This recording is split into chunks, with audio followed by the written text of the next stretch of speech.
Welcome to fourth grade reading. This is lesson 146, and we are into our second day of classes. And so, congratulations, you are that much closer to the weekend. And if you'll get out, have out your Trails to Explore book and your vocab list 4. So it should be the last list on that page. And we are going to say the word, say the definition, say the word again. We're going to do that 2 times. We've added a word, as you may have noticed, that it's been going up a word every time. And then, and we'll see how many words we add by the end of the year. And so we're going to do that, and then we're going to take a look at our stories, okay? Acknowledge, to admit, to be true, to confess, acknowledge. Conceited, prideful, vain, conceited. Custodian, a janitor, custodian. Emerge, to come into view, emerge. Grimy, smudged all over with dirt, grimy. Scarcely, almost did not, barely, scarcely. Surge, to rush forward, surge. Survey, to inspect carefully, survey. Let's try it a little bit faster the next time. Acknowledge, to admit, to be true, to confess, acknowledge. Conceited, prideful, vain. Custodian, a janitor, custodian. Emerge, to come into view, emerge. Grimy, smudged all over with dirt, grimy. Scarcely, almost did not, barely, scarcely. Surge, to rush forward, surge. Survey, to inspect carefully, survey. Very good. All right. So in our reading, we are looking at the story Winner Taking Mule.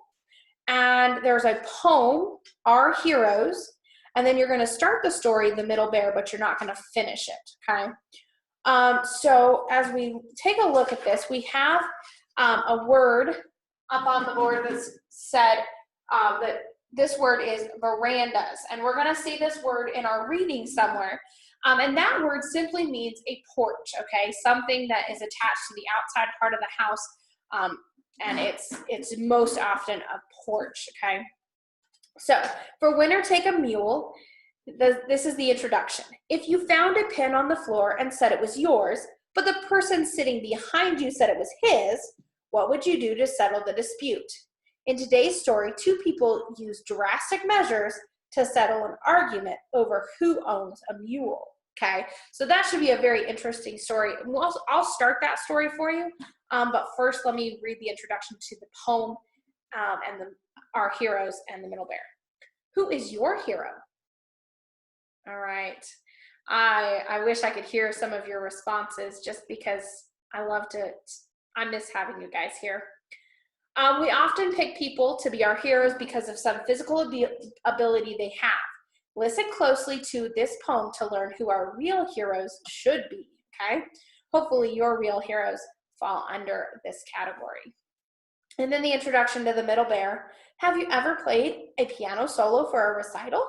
Have you ever sung a solo in church? Have you ever memorized a poem to recite in front of your friends at a program? Many times things at the performance don't turn out as we practiced. In the story we'll be reading today, a little girl learns how to go on with their performance even when things go wrong, okay? All right, and I'm going to start reading Winner Take a Mule. In the hills where 11-year-old Jeb Tilson lived, the dispute he had with Mean Sam Cotter, who owned let me restart that. In the hills where 11-year-old Jeb Tilson lived, the dispute he had with Mean Sam Cotter over the ownership of a mule could easily have led to bloodshed. Jeb's Uncle Raph challenged Sam to a shooting match instead, with the winner taking the mule.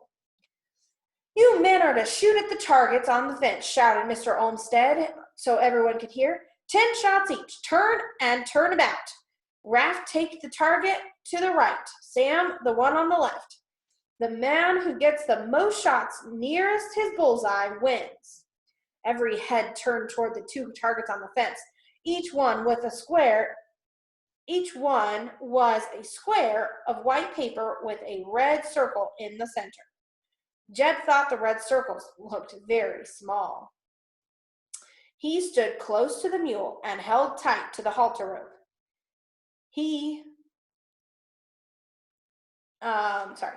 He watched Uncle Raph as he stepped forward to take the first shot. Jeb heard the report of the gun, but he couldn't see whether the shot had hit. Then it was Sam's turn. Jeb counted the shots. 3 for Uncle Raph, 3 for Sam.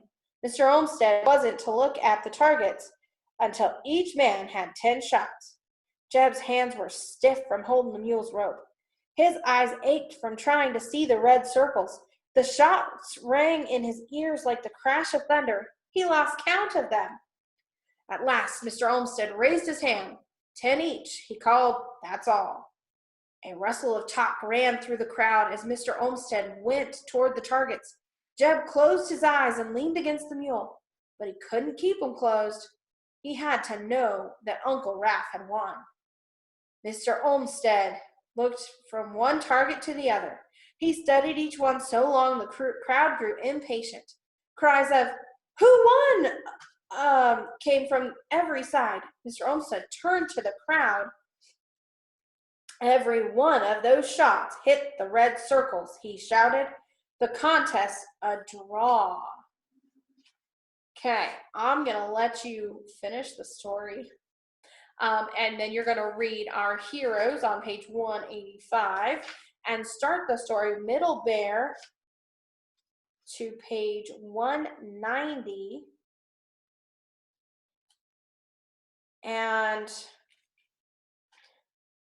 looks like it doesn't finish at the end of a paragraph, so you can finish the paragraph up to on the top of 191. It's just 2 lines, okay?